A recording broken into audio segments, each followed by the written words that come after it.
Okay guys, so I had an idea na everyday instead of magbasa lang ako with my book like this, I think I will do a review or gagawa lang ako ng video nagsasalita practicing how should I speak in front of camera with confidence, without fillers, articulate. I wanted to improve how I speak in front of camera, in front of my camera. And this is day 1 of it. So, ano yung topic na? Dapat pala meron akong topic, no? So, bago ako okay, so, my topic for today is the art of spending money. Okay, ito na lang. The art of spending money. So, my past video that I uploaded yesterday, I talk about this book, and today I will talk about this again, but in detailed explanation. So, in chapter this book, I chose this book because I read the first one, The Psychology of Money, and this one is suggested by one of my followings, is it the right term? The influencer that I followed on TikTok. I won't mention the name, but I love that influencer. Hindi lang siya basta influencer. She's also a CEO of a local makeup brand, and she's also in her reading era, and she said that she gave this a 4/5. But for me, I haven't read it yet. Hindi pa ako tapos basahin to. I'm on this chapter. Wala siyang chapter actually, but ayun. But meron lang siyang mga topic. Kung makikita nyo yun guys, that is my oily face, oily nose. Kasi sa araw, kapag inaantok ako, ay nagbabasa ako, ginaganon ko lang yung libro sa mukha ko. Kasi nga, dun sa bahay namin sobrang init. So, why not just protect my face with a book? And then, dun kasi sa terrace namin ako nagbabasa. Sobrang init dun. So, yeah. Okay, so, I will talk about, magbabasa na lang ako ng isang sentence na nagustuhan ko, na highlight ko dito, and then I will explain to you my reflection about that. Kung bakit ko siya highlight. Okay. Harap lang ako muna guys. I don't want to have that space man tawag doon, silence between us. I have to keep on talking so I can practice my grammar, my mind. Okay, ano ba yung maganda dito?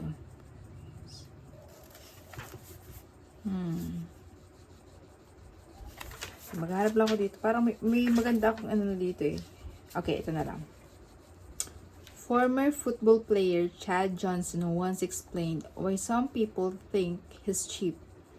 There's no need to show off your material wealth when your name is so big that people already respect and admire you for your talents alone. May note ako nakalagay, the goal. OMG, yes. Yun yung mga notes ko dito. But ito yung pinaka-highlight ko na tumatak talaga sa akin. If you can get to a point in your career where your name becomes bigger than anything you can purchase, there's your value. There's nothing I can buy that is bigger than any name alone. So it made no sense to buy jewelry. I'm me, it's pointless. I am me, it's pointless. So that gives me so much reflection on how should I view my work, my career, and as me. So, what I love about what he says is, it's not about the material things. If you are an influencer, okay, kagaya ni na Kylie Jenner. Si na Kylie Jenner kasi, yung family nila, yung value nila, yung influence nila is about the internet. Kapag mas pinag-uusapan sila, mas tumataas yung value nila kasi mas nakikilala sila, and yung sponsor, ganyan, mas lumalaki kasi nga, lagi silang pinapanood ng tao. They are the brand. Pero para mangyari yung brand na yun sa kanila, they have to live the life they have now. Hindi sila kagaya ng mga ordinaryong tao na as an engineer, as an architect. Yung trabaho nila is yung personal life nila. Kaya nga ang tawag sa kanila is celebrity, or ano ba? Celebrity. May iba pang term, nakalimutan ko na yun. So, hindi ko pwede compare yung architect, yung sa trabaho nila na ginagawa. Kasi nga, yun yung value nila. Kapag sinabing Kylie Jenner, it's not just about, mas malaki kasi yung pangalan ni Kylie Jenner kaysa dun sa brand niya. But, nung nag-start siyang gumawa ng mga business, I think doon nila tinatry na mas palawakin pa yung influence nila. Kasi nga, sino ba naman ang gugustuhin na habang buhay ka na lang pag-usapan? Di ba parang iisipin mo na lang, okay, nakilala na si Kim Kardashian with that viral video, and then doon sumikat yung family nila, and then nag-boost yung branding nila as a person na ano bang tawag doon ulit, what do you call that, celebrity nga, na wala naman masyadong naibigay na value kundi lang puro mga yung pinag-uusapan, mga issue, ganyan-ganyan. So, what they did is, at least, kapag may business na sila, kagaya ng makeup brand niya, hindi niya kailangang gumawa ng issue. The product will speak for itself. The company, the marketing of the company will speak for itself. But, as a brand herself, he's also a business. You know what I'm saying, guys? You know what I'm saying? Yung trabaho ni Kylie Jenner as a personality, as a celebrity, kailangan niya talagang gawin yung mga pagbili ng mga mahahaling Birkin, yung pagbili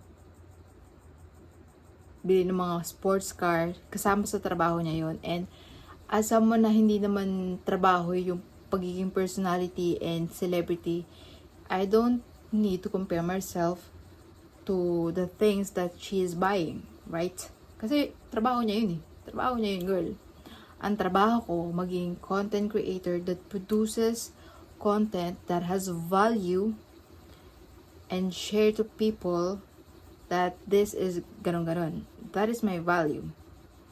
As long as magaling ako dun sa pinupurso ko na career, pinag-iigihan ko dun, lalaki at lalaki yung pangalan ko. Because of that career, kapag ginaligan ko pa. That is my value. That is the value that I want to be. Na kapag sinabing Regine Benavides, oo, ano yan, nang legit yan, nang magaling yan. Alam niya talaga yung sinasabi niya. Pinagkakatiwalaan ko yan sa mga reviews niya. And sa makeup. Kapag sinabi yung pangalan ko. So, kapag valuable na pala yung pangalan ko with that career, wala na akong kailangang patunayan pa para bumili ng ganito, 'di ba? Ang kailangan ng tao sa akin, yung skill ko. Hindi nila kailangan makita na nakabili ako ng bahay, bumili ako ng ganito, ganun, 'di ba? It's almost like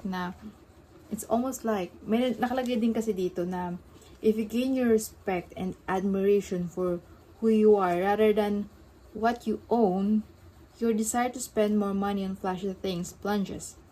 The same is probably true for the people you admire most. I love and admire my parents, and let me tell you, it's not because of their clothes. Isn't there so much to learn from that? Shouldn't gaining respect and admiration through what you do instead of what you own be the goal? Okay, diba? Kung nakakapag Steph Curry, 'di ba? Hindi ko ina-admire si Steph Curry dahil mayaman siya. Yumaman si Steph Curry dahil sa basketball. Okay guys, I don't know if I'm overcomplicating the things that I'm saying here, but you get me right.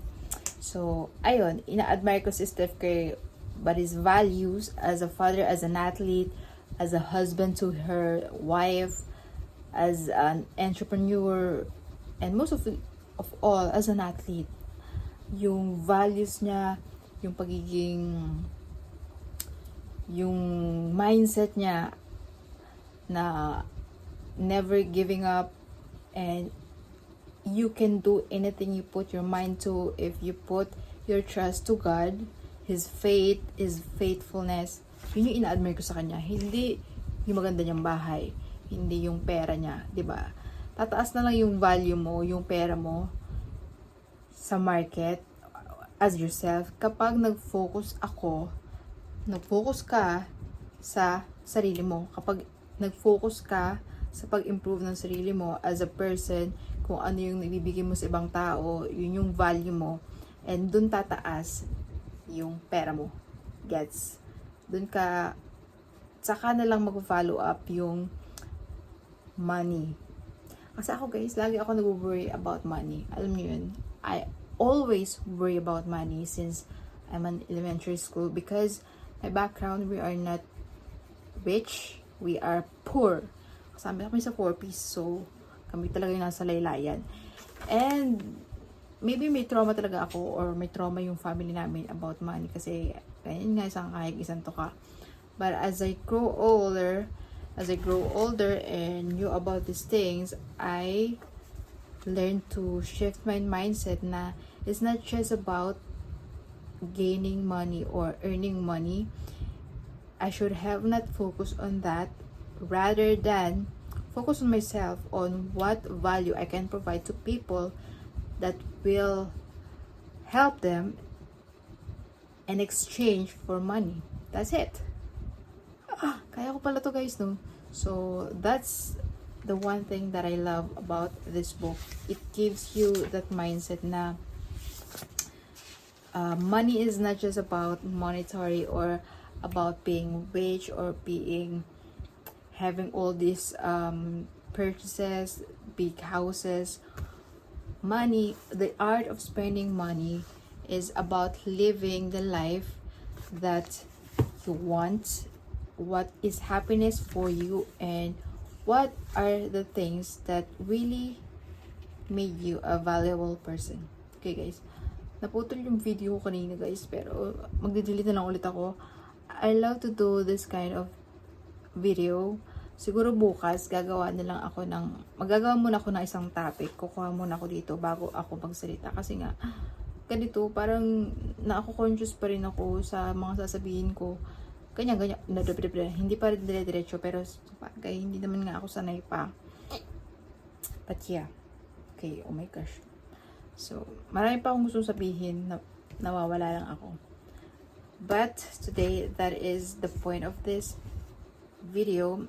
I learned that in order to be the person that I want to be, I should focus on the values, like living the life that is not too stressful for me, being an honest person, have an integrity, and be always on time, be disciplined, be honest, love my family, have faith, believe in myself, and believe in God. First of all, believe in God. That is it, guys. That is it. I don't know how to end this video, but I guess this is how it will end. Ang dami ko bang gusto sabihin, so bukas na lang, para inaantok na rin ako. And kanina kasi, ang ingin nila, nagiinuman sila. So, yeah. Goodbye.